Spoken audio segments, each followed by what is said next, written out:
Elgato has really simplified what used to be a pretty confusing lineup of capture cards. Now if you want 1080p 60 capture and a very approachable price point, you get the HD60 S Plus, which by far is the most popular capture card on the market. Then if you want an internal capture card to socket in your motherboard, you get the 4K60 Pro. But if you need a standalone external capture card that you can plug into a console, don't require a PC because it does all the encoding on board, and can capture 4K60 HDR footage, then you want the 4K60 S Plus, which we're reviewing here today. And unfortunately, some setbacks, some drawbacks, some shortcomings on the console side of the house, both the PlayStation 5 and Xbox Series S and X, that aren't mentioned on the tech specs, but are certainly apparent when you're capturing gameplay with this bad boy. We're going to review this capture card on a multitude of categories and find out if it's the right one for your needs. Let's get it.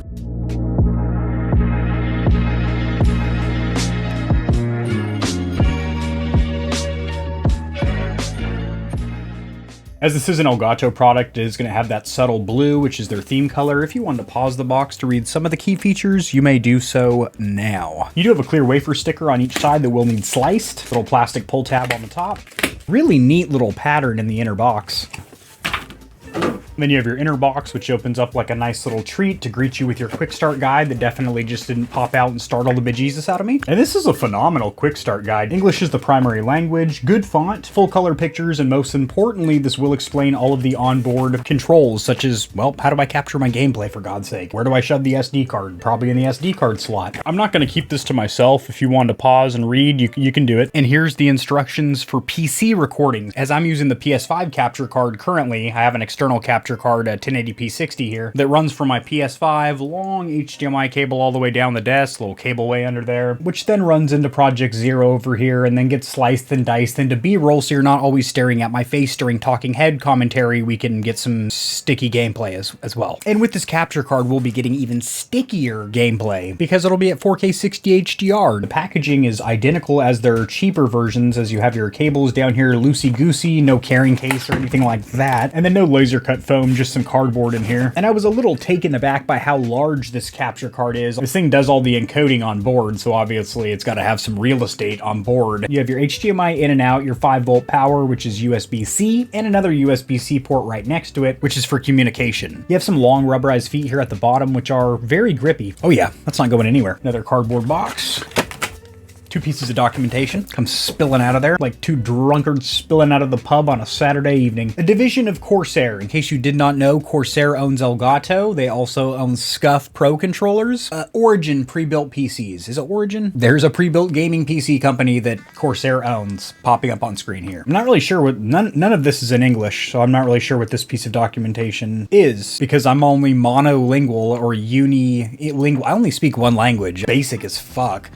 So you actually see this with all Elgato products, so everything from their lights. You see I've got a key light air over shoulder, a ring light in front of me that's also Elgato, and then all that's controlled by the Elgato Stream Deck. I swear to God, this isn't an Elgato sponsored video. I bought all this stuff with my own hard-earned shekels like an idiot. Anyway, you have different regional plugs here. So UK, Asia, and then of course, North American 2-prong. This one's fun. It looks like a little cattle prod or something. Get sassy in the comment section, I'll zap you. And then you have the actual brick here, the power block, which you're gonna slide your regional plug into, but you cannot do the wrong way. USB-A end over here, that's gonna supply you power. And then you have 2 identical rubberized cables, USB-A, USB-C on the other end. These are rated for high-speed data transfer, as you would expect, because this thing's going to be passing 4K 60 HDR footage to your PC, or encoding it right on board, which is how I'm primarily going to be using this out in the living room. This is a very useful page, which I'll be linking in the description below, unless I forget because I'm just a big silly, in which case I'm going to zoom in right now, and here's the URL. I really hope I remember, because that's a long one for you. I don't want you to have to type that in. But this will explain everything from the format of the SD card that you're going to use, which is going to be FAT32 or exFAT. Something interesting to note, 1 terabyte is the maximum capacity that has been tested to be verified and working. Since this is going to be capturing 4K 60 HDR gameplay footage, if you're planning on capturing longer gameplay clips, you definitely want to make sure you have the storage for it. You do not want to be running out mid-recording. I'm using a 256 gigabyte Samsung MicroSD card slid into an SD card adapter, but potentially the most important aspect here is going to be the speed. You want to make sure that you have U3 marked on the SD card or MicroSD card, or else it just simply is not going to work. You're going to have very skippy, choppy clips, and that's if it even works at all. Most likely you're going to have corrupted or non-compatible clips. Also, I know most PCs don't even have an SD card slot or reader. I bought this little adapter off Amazon for $5 or $6 about a year ago, and this thing is fantastic. It has a slot for an SD card as well as a microSD and gets the job done. This will be linked in the description below. Something to note, your SD card does not sit completely flush, and it does click in with an audible click. However, it doesn't actually lock or hold it into place, and you can grip and pull the SD card out mid-recording, which kind of sucks. I'm going to rant about it later during the con section, but that's not a physical button that clicks in. It's a capacitive touch, hover your finger over and it senses it kind of button. I fucking hate that. First time you plug in this capture card, it is going to be like you're initially setting up your console, as it is recognized as a new display device. The instruction manual is pretty garbage for explaining how to do SD capture, because it only shows you using one HDMI cable, but how the hell are you supposed to see what you're actually viewing on a monitor or TV if you're not using an output or pass-through? Recording directly on the capture card, you do need to get power through one of the USB-C ports. The in port is going to be plugged to the back of your console, and the out port is going to be plugged to your output so you can view your game on a monitor or television. The second USB-C port is going to be for if you're on PC and you need that additional communication. Since the recording LED status light is big, bright, and red, I would recommend kind of hiding it as I've done here behind my soundbar, but if I stand up, I can clear as day see if I'm still recording. But while I'm sitting down on the couch, I don't have that disorienting, flashing red light the whole time. I have my PlayStation 5 screen being captured inside of Streamlabs. However, initially, you most likely will have a gray or black screen and not be getting an output. You do have to disable a setting inside of your PlayStation 5 settings, which is rather unfortunate because it will disable some applications such as Netflix. Going into the settings, you're going to go to System, then HDMI, and disable HDCP, which, as you see, there is a warning. If you turn off the settings, some games and apps can't be used. So a lot of the video streaming platforms, such as HBO Max, Disney Plus, Hulu, Netflix, etc., require HDCP to work. Now, myself, I have all those installed in my smart TV and don't install any video streaming applications on my console. However, if this is your primary means of entertainment for those platforms, you're going to constantly have to toggle this on and off. On the PlayStation 5 side of the house, you're going to notice you do not have 1440p output. So if you're on a computer monitor, that might be an issue for you. And then coming to video output information, you're going to get some information that you might not be too fond of, and that is the fact that you're limited on your output modes. VRR, or variable refresh rate, does not work. If you try and put it in automatic, it'll tell you that you can't. When doing your HDR calibration, which I do strongly recommend that you redo after plugging up this capture card, you're going to notice that you have less control with less notches and steps inside of this calibration. They just visually don't make a change through this capture card. The limitations continue in game. As you can see, I cannot engage unlock frame rate mode, and I have performance and fidelity modes. However, Performance Plus, which gets you 120 frames per second at 1080p, is not playable with this capture card either. I had no issues with sound capture. There was no latency or lag whatsoever, no digital audio glitches. And looking back at this footage, the capture is actually fantastic. However, the issue here is going to be with the pass-through, what you're actually looking at on the receiving end through your monitor or TV. It wasn't such a big difference that it was jarring. However, it definitely was noticeable to the naked eye. I didn't need any kind of tools or equipment to notice the difference. And that is really unfortunate considering this is supposed to be a lossless pass-through. And the issue is not frame rate dip or screen tearing or any such thing, but the textures do look substantially less pretty through the capture card and then into my television. This was especially noticeable on things like foliage and water, and also around some detailed sections like Chloe's hair when she's doing this dive roll. On the Xbox side of the house, I was immediately told that I'm in 1080p. That's just not going to do. Let's bump it up to 4K, but you will notice you do not have the option to go to 120. There's no frame rate option here, but it's going to be maxing out or capping out at 60. Now, I'd recommend going over to 4K TV details, and this is going to tell you the limitations of this capture card. Running natively to my TV, there's nothing but green check marks on the screen. That is indeed confirmed over here by the fact that we do not have Dolby Vision. And then we get into a big issue on the Xbox Series S and X, and that is going to be that the HDR just simply did not communicate well. I tampered with the HDR settings within my console, and there really is no way to turn HDR on or off from the capture card. But as you can see, there's this weird gray smoky haze on this footage, and on my end it looked incredibly crisp, vibrant, very colorful and poppy, and that is because HDR is being forced from the capture card but yet not through the game, which really sucks. One cool note, this is using HEVC or HEVC encoding, and it doesn't matter if you bounce from the PS5 back over to the Xbox Series, so you don't need to format the SD card in a different format or protocol or any craziness to bounce back and forth from different consoles. As soon as you're done with the recording, don't immediately pull out your SD card as the red light is going to be rapidly flashing. Wait until that's done. That is letting you know that your clip is processing, the encoding's being done, and once that light stops, then you can remove your SD card and get to your footage. Now, as far as a warranty, they don't necessarily make it easy. Corsair is the parent company, and since they do produce so many gosh darn different products, you have to scroll down here. Oh, yep, even furniture. They make the gaming chairs. Elgato products. So this is going to carry a 2-year limited manufacturer warranty. Repeat, a 2-year warranty. So as for the cons, short shortcomings or areas of improvement, because in my opinion, there is quite a few. There's a lot of sacrifices that needs to be made on both the PlayStation 5 as well as the Xbox Series S and X. First of all, you're not going to be using VRR, variable refresh rate, on either one of the consoles. Now, when you go to use this capture card, it's going to be completely unusable, blank, blacked out screen on a PlayStation until you disable that setting in the video and audio section of the settings. But you're also not getting auto low latency mode, or ALLM. You are not going to be able to pass through at 1440p. And the bare bones standard of HDR10 is supported. However, higher versions of HDR, such as Dolby Vision, are not going to be supported. So in my opinion, quite a few visual sacrifices that need to be made on these current generation consoles that have support for things like VRR and Dolby Vision and ALLM, useful features that you probably don't even notice that are running in the background, smoothing out the image that you're seeing. The next one is going to be the button. It's not a physical button that presses in. It's one of those haptic presence buttons where you just hover your hand around it. You actually have to physically touch it, but it doesn't give you any kind of tactile feedback. It doesn't click in, make an audible chime, chirp, anything. And I really hate the feel of that button. Next up, it is relatively bulky. I would like to see a more streamlined, smaller box on their next version or iteration, but I understand there's a ton of processing and encoding that needs to go on. But this capture card's already getting a little bit long in the tooth. Original launch date popping up on screen here, so I'm assuming the next version or iteration is in the works. Now on to the pros. I noticed absolutely zero input lag or delay whatsoever. That wasn't the issue whatsoever. It was going to be the graphical fidelity. Textures looked a little bit more muddy, flat. Everything looked just a little bit less pretty, which is crazy because you would assume that it's basically a lossless pass-through, as other flagship capture cards in the market are. But I was able to, clear as day with my corneas, pick out little things in the environment on multiple titles: an older PS4 remaster game, the Uncharted series, and then also Dead Space, which is a pretty damn recently released AAA title. But I noticed absolutely zero input lag or delay, which is fantastic. The next one is going to be that you are going to be capped at 4K60 pass-through. So if you're trying to enjoy 120 hertz gaming, which is one of the best features in my opinion of current generation console gaming, which I understand is not utilized in very many titles, definitely more on the Xbox Series S and X side of the house. Yes, even the little Series S that could chugging along there does do pretty much all the same titles that the Series X does, but instead of upscaled 4K 120, it's going to be upscaled 1440 120. But there are a few scarce titles here and there that take advantage of 120 hertz on the PlayStation 5. Actually, we're seeing more and more of them. You go into the settings, there's a little uncapped frame rate mode, and you're not going to be enjoying that with this capture card. And the biggest con is going to be that the visuals were slightly degraded. Now, it wasn't astronomical, but it was noticeable. Standing very close to my television, I was able to see in the environment, specifically a lot of foliage and water effects, a lot of textures out there in